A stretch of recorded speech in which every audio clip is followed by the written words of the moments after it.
يبيع يشري يكري ياكي وواري نادياكي. Bonjour à toutes et à tous et ravi de vous retrouver dans Parole d'expert spécial business, la variante où on vous permet de découvrir des entreprises qui font l'actu du secteur qu'elles représentent, qui innovent dans leur secteur. Et aujourd'hui, on va parler d'un secteur qui m'est cher, c'est l'immobilier. Et on rencontre Yaki. On vous la présente tout de suite.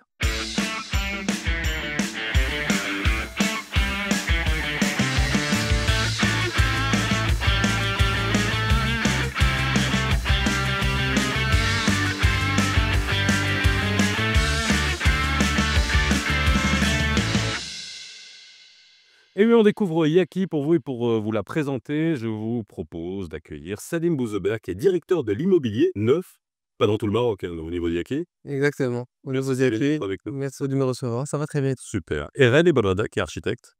Bonjour, Ça va? ça va super. Donc, Merci. on va parler d'un sujet qui est non seulement très important, l'immobilier, ça façonne, ça conditionne notre vie ici au Maroc. Alors, vous inquiétez pas, je ne vais pas aller sur un débat qui porte sur le prix de l'immo, la qualité des constructions, les malfaçons, etc. On va essayer de voir comment, aujourd'hui, dans un Maroc qui avance, qui bouge, qui change, se modernise dans la manière de commercialiser pour les promoteurs.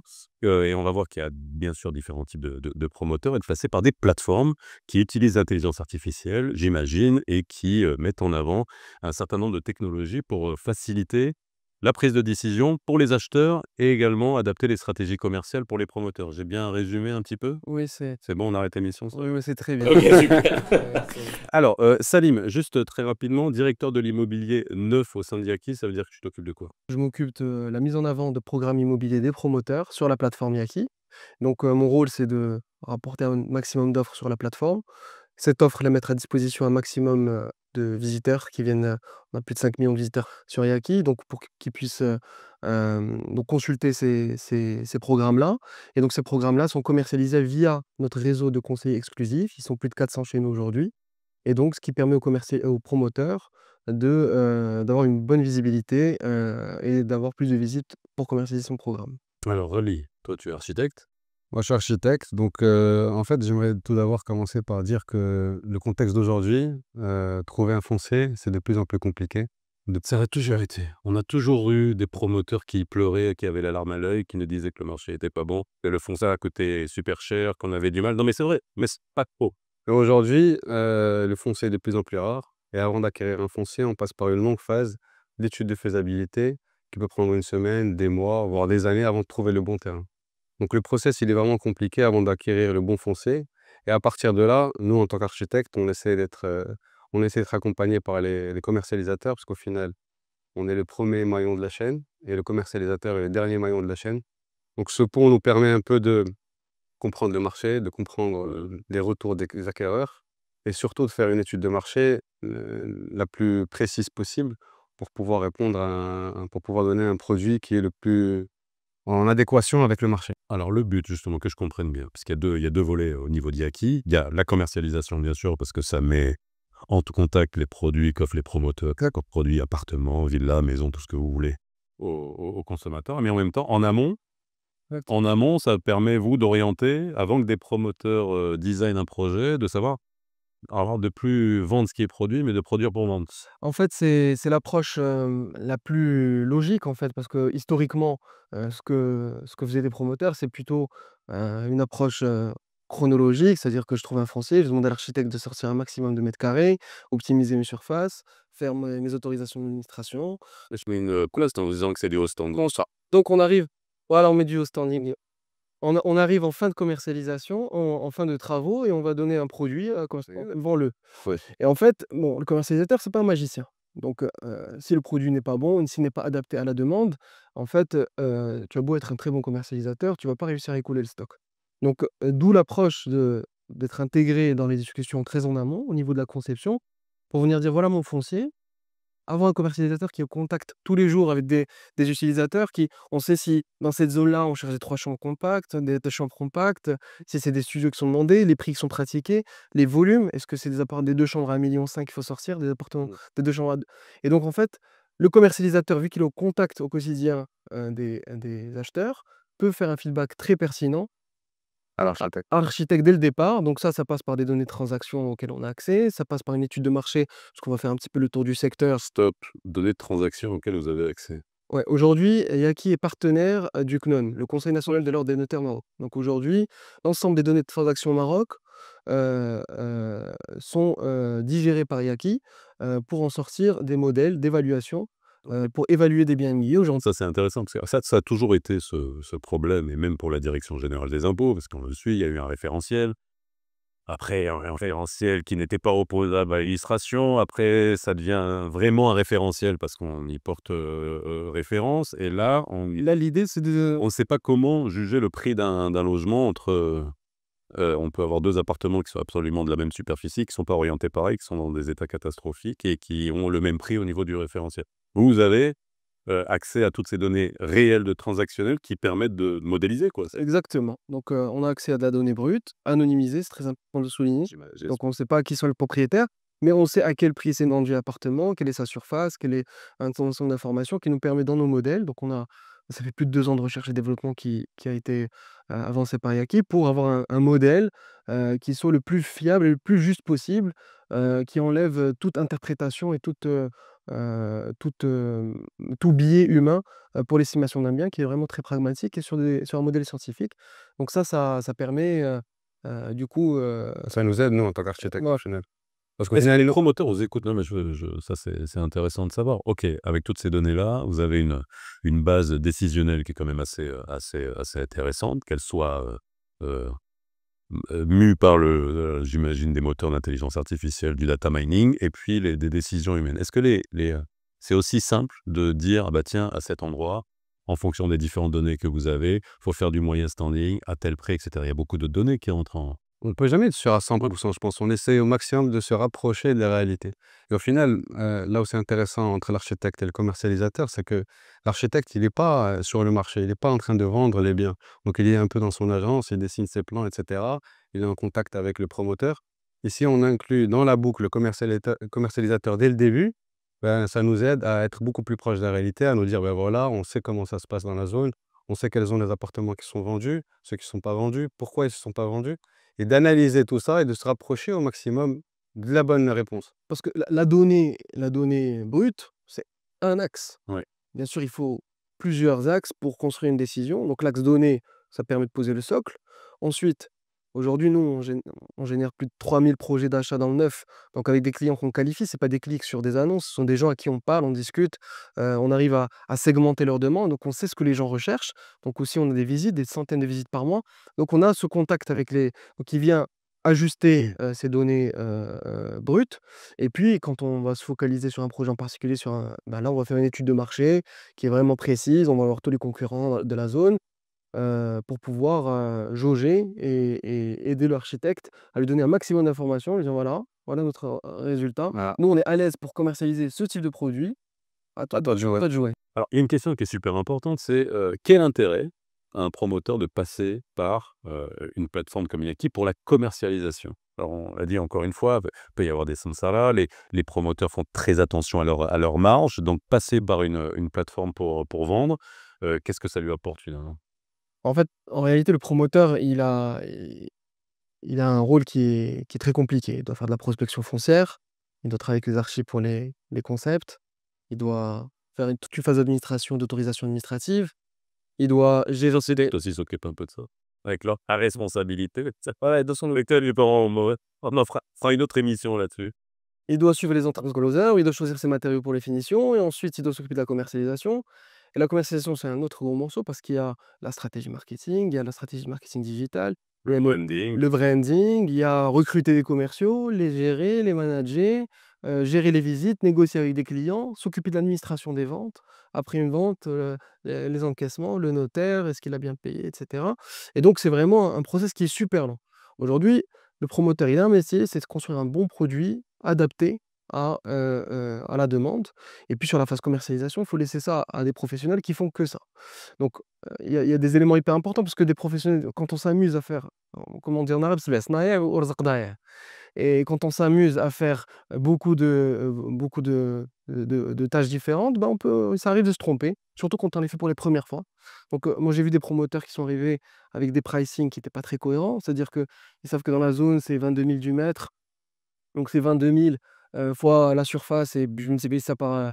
Et donc, je vais avoir un apport prix par étage. Sauf que le pricing, bah, c'est un élément important parce que tous les appartements ne se valent pas. Donc, c'est pas les mêmes orientations, c'est pas les mêmes étages, c'est pas les mêmes. Donc ce qui fait que, bah, il y a des opportunités d'arbitrage qui peuvent arriver au niveau de l'acheteur, dire: «Bah, ça, c'est une meilleure affaire que celui-là».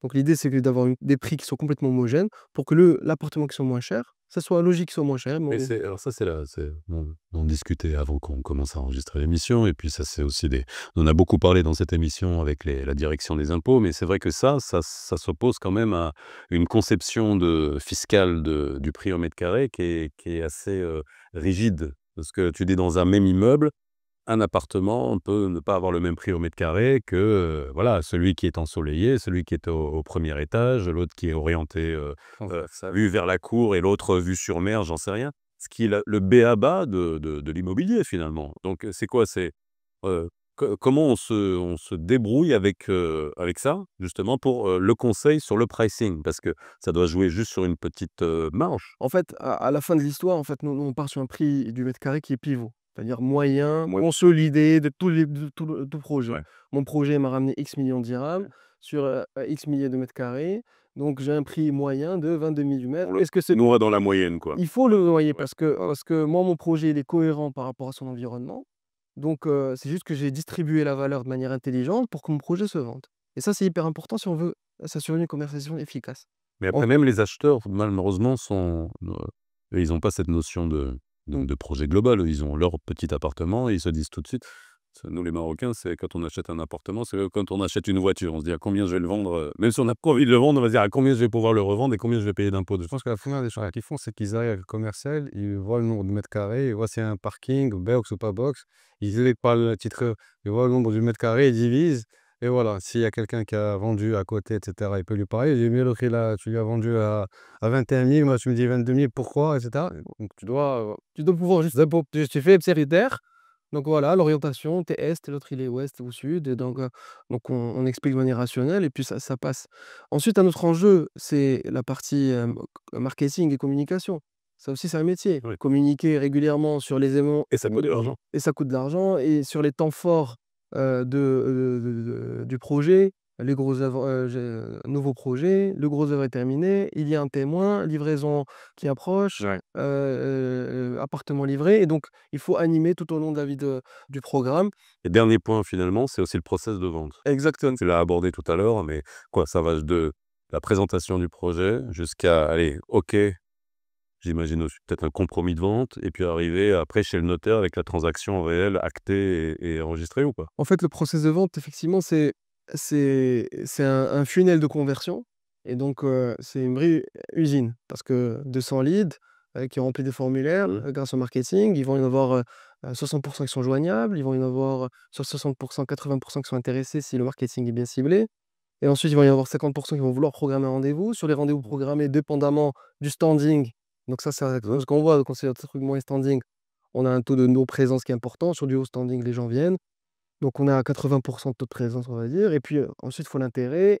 Et donc là, il faut suivre étape par étape, de manière très, data driven, les taux de conversion pour savoir si mon projet avance bien ou pas. Et donc ça aussi, c'est une expertise parce que c'est de la moulinette, il faut relancer les gens. Peut-être que si ce client n'était pas prêt à ce moment-là, bah, il faut le relancer 3 mois plus tard. Et donc ça, c'est toute une intelligence, c'est des process que le promoteur ne peut malheureusement pas mettre en place lorsqu'il est une très petite équipe ou il est à son compte, parce qu'il s'occupe de tout un tas de choses. Et donc ça, on s'occupe de lui parce que nous, c'est notre focus principal. Avec quel type de promoteur vous travaillez? Parce que quand j'entends ça, OK, c'est top, mais il y a différents types de promoteurs. Il y a des grands promoteurs qui ont pignon sur rue, qui sont, allez, RSE, qui ont des méthodes de construction et cetera. Il y a des promoteurs, intermédiaires, circonstanciels ou, opportunistes et puis là, voilà et puis il y en a d'autres qui sont, un peu moins sérieux. Vous travaillez avec quel genre de promoteurs et quel genre de promoteurs sont intéressés pour passer par des commercialisateurs? Parce qu'on sait que les promoteurs, leur marge, ils aiment pas qu'on y touche. Ouais. Donc, comment vous les approchez? Alors, effectivement, il y a beaucoup d'éducation à faire, au niveau des promoteurs, mais le métier de la commercialisation, c'est un métier qui existe depuis longtemps. Aujourd'hui, il y a des Ça.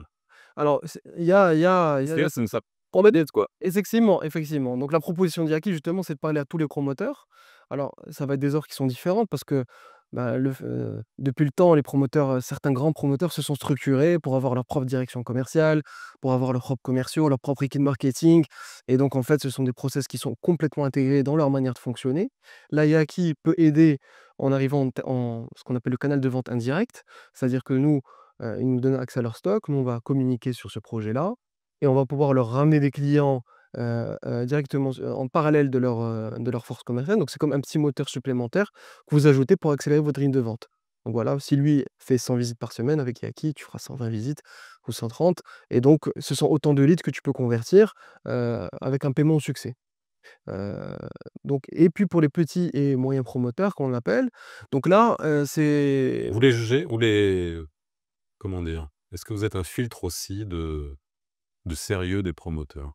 alors effectivement, on va Il choisir y a les des promoteurs. labels au niveau de la FNDI, mais Oui. bon, voilà, ça vaut ce que ça vaut. Mais est-ce que voilà, vous, j'imagine que vous voyez, bah, tiens, ça, c'est quand même assez clean, nickel, on peut proposer ça. Effectivement, il y a tout un process de due deal lorsqu'on rentre un promoteur, un programme, parce que, bah, finalement, lorsqu'on va proposer ces programmes à nos clients, il faut qu'on soit assez sûr, en tout cas qu'on ait fait le maximum, de diligence possible pour s'assurer que ce projet va aboutir, se renseigner sur, qui est le promoteur, est-ce qu'il a déjà fait des projets en amont, quelles sont ses réalisations, est-ce qu'il n'y a pas eu de malfaçon?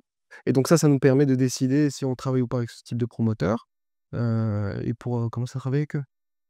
Heu, Dernière question, après je vais te poser une question aussi sur les parce on a abordé les moyens standing et cetera, parce que c'est une question de répondre à la demande qu'il y a sur le marché et si on observe le marché de l'immobilier depuis 30, 40 ans, il y a eu une période où on avait besoin de logements, donc on a finalement laissé les promoteurs absolument construire ce qu'ils voulaient.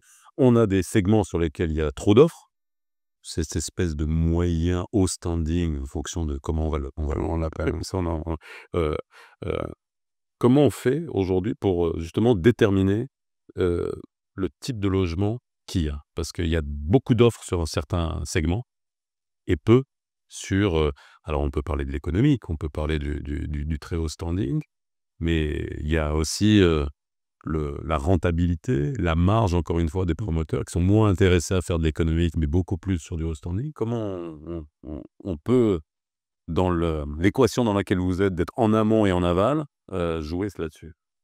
En fait, sur le positionnement d'un programme dans une région donnée, donc, déjà, l'environnement immédiat, il joue un rôle clé parce que si à côté du projet, il y a que du social, c'est possible de créer une destination moyen standing, mais il faut créer la destination. C'est-à-dire Il faut il faut convertir. aménager, il faut créer la destination, il faut vraiment qu'il y ait quelque chose de différenciant pour faire venir les gens dans cet endroit-là et pour justifier d'un prix de vente plus élevé.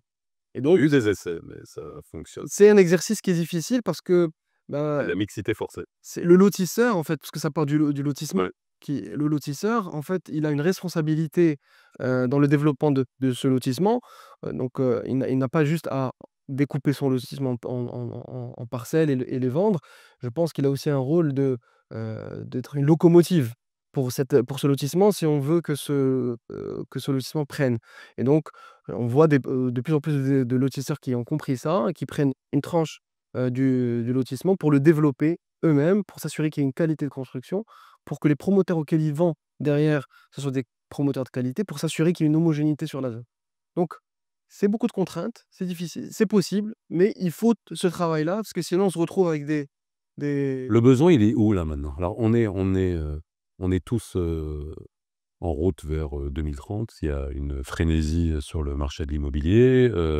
Beaucoup de gens, qui ont de l'argent veulent acheter pour que ça soit profitable. Donc il y a eu, tout un tout un rush sur la construction de studios, qui a fait d'ailleurs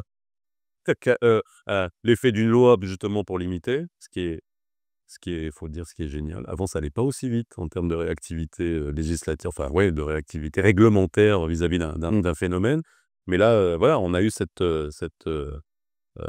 phénomène d'avoir énormément de studios qui étaient soit pour l'Airbnb, soit, de la location longue, courte durée et moyenne durée. Donc c'est quoi le besoin aujourd'hui? Si on prend une ville comme Casablanca, et peut-être opposé à d'autres villes, parce que Casa, c'est très spécifique. On est sur des besoins qui sont très divers ou alors on a Moi, je pense que les besoins diffèrent par rapport au quartier. Un quartier comme Darboeza ou un quartier Bouskoura ou au centre-ville est complètement différent. À Darboeza, on va plus trouver des typologies d'appartements un peu plus grands, typologie de 2 chambres, 3 chambres, jusqu'à 4 chambres, entre 90 mètres carrés jusqu'à 150 mètres carrés. Alors que si on est en plein cœur de Casa, on va plus avoir des appartements plus petits, dans les 60 mètres carrés, 65 mètres carrés, ou des studios de 30-40 mètres carrés. mais qui Donc sont tout pas pour les dépend. mêmes utilisations. Après, ça dépend aussi du coût, parce qu'au final, le prix d'un mètre carré à Darboisa n'est pas le même qu'à Bouskoura ou à Innsbé ou à Racine. En fait, des principes, moi, notre lecture, c'est qu'il y a une forte demande d'investisseurs. Oui. Il y a une forte demande d'investisseurs. On cherche des... Comment faire la différence entre Voilà. les gens qui veulent investir et les gens qui veulent habiter? Habiter. Et les investisseurs en immobilier, c'est une poignée de la population et tout le reste sont des gens qui vont acheter quoi? C'est un bien dans leur vie, 2 biens dans leur vie au mieux. Et souvent, on ne pense qu'aux les studios, investisseurs dans les studios. Ouais, et cette partie investisseur, les studios centraux, Princesse, Racine, Gautier, Ferme Bretonne, CFC, Ça, tout c'est ça. Casa. Mais Ça, c'est Casa. il y a même le phénomène Rabat, Marrakech. Bon, Rabat, je pense qu'en termes d'offres de studios, c'est assez limité, mais à Marrakech, par exemple, effectivement, ça cartonne. Ça s'explique. À Tanger, ça cartonne parce que ce sont des villes touristiques. Et puis, pour revenir sur la partie résidence principale, aujourd'hui, il y a aussi un changement d'usage. Donc, soit on veut des très grands appartements, 170-200 mètres carrés, donc là, ça va être des anciens appartements rénovés en centre-ville. Soit aujourd'hui, tu as un changement d'usage pour aller dans des résidences fermées, sécurisées, avec des espaces, des salles de sport, des rooftops aménagés, et finalement avoir un cadre de vie qui est beaucoup plus agréable que d'être... Et donc, il y a cette demande-là qui fait qu'on se reporte vers Bouskoura, qu'on se reporte dans la région des domaines. Donc, c'est la route d'Azmour qui va vers Darboeza. Darboeza, où on a des surfaces un peu plus grandes, avec une vue un peu plus maritime, un peu plus chill. Et Euh, on le voit dans l'évolution des tailles des appartements. Les vieux immeubles casablancais, on a souvent un appartement par étage, où c'est des appartements de 200 mètres carrés, voire 400 mètres carrés, Très haut plafond. et avec des très grandes hauteurs, etc. Et plus on avance dans le temps, plus on commence à aller dans des petits appartements. Au début, on faisait des studios, ce qu'on appelle une chambre, un salon, ce qui n'est pas le cas, par exemple, en France. Et aujourd'hui, on fait même des studios avec un seul espace, sans chambre séparée au salon. Donc, ça va s'associer plusieurs. C'est la contradiction du développement, c'est ça? Après, ce qu'a dit Salim, ce qui est vrai, c'est qu'il y a de plus en plus aussi de promoteurs qui se soucient un peu des futurs acquéreurs, dans le sens où ils veulent des équipements de proximité, ils veulent des rooftops aménagés, ils veulent des piscines, ils veulent des salles de sport, de la conciergerie ou même une laverie. Donc, il y a ces types de promoteurs qui se développent de plus en plus, qui cherchent à avoir une sorte de marque ou de concept pour la développer et pas faire seulement un seul immeuble, finir cet immeuble, supprimer la société et créer un deuxième immeuble. Non, ils veulent une marque, faire un premier, un deuxième, un troisième, et que ça fonctionne sur le long terme. Alors, pour finir, Yaki, c'est combien de personnes? Alors, tu nous as dit en termes de conseils, parce qu'il y a la technologie, mais il y a aussi, du monde, hein, derrière ça. Oui, oui, donc Yaki, en interne, on est à pas loin d'une centaine de personnes en interne. Donc la start-up Ouais, c'est une évolue, start-up. ça grandit vite avec une grande... Mais parce qu'on a plusieurs verticales. Donc, il y a l'immobilier neuf, il y a l'immobilier ancien, il y a l'expertise immobilière, l'évaluation, il y a les crédits aussi. Donc, Yaki, c'est une plateforme qui permet de fluidifier tout le parcours de transaction, de l'expertise pour estimer mon bien à le soumettre au parcours d'achat, à l'estimation du crédit, à l'accompagnement. Donc vraiment, c'est un one-stop shop. J'ai pas entendu parler de professionnels. On est que sur du résidentiel ou aussi sur l'immobilier professionnel? Alors nous, on fait tout type d'immobilier. OK. Tout type d'immobilier. OK. Hem, donc on a une centaine de personnes internes et on a un réseau aujourd'hui de 400 conseillers indépendants qui sont exclusifs à Yaki. Donc ce sont des conseillers, donc c'est le plus gros réseau marocain. Donc c'est un modèle qui existe partout dans le monde, hein, et donc c'est un réseau. Donc quand on rentre dans le réseau Yaki, on a accès directement à 400 confrères avec lesquels on peut travailler de manière sécurisée. Donc ça rejoint un petit peu tous les soucis qu'on peut avoir dans le monde des samsara et de l'agence traditionnelle, parce que c'est un monde où on n'est pas en confiance, alors que quand on rentre chez Yaki, il y a un cadre de confiance. Il y a Ah là, c'est traçable, ce sera il y a pas de blague, il y a pas de truc. Non, mais c'est important de le dire, ouais. les conseillers discutent entre eux, se donnent les bonnes astuces, transactent les uns avec les autres. C'est pas chacun ses mandats. Et donc ça, c'est hyper important. Et donc nous, notre rôle sur la partie 9, c'est de proposer à tous ces conseillers toute l'offre disponible sur le neuf pour qu'ils puissent, le proposer à leurs clients et leur dire: «Voilà, tu as cet appartement dans l'ancien, mais tu as aussi cet appartement dans le neuf» et donc de cette manière, pas avec un marketing direct, on arrive à générer, du flux sur les bureaux de vente de nos clients promoteurs.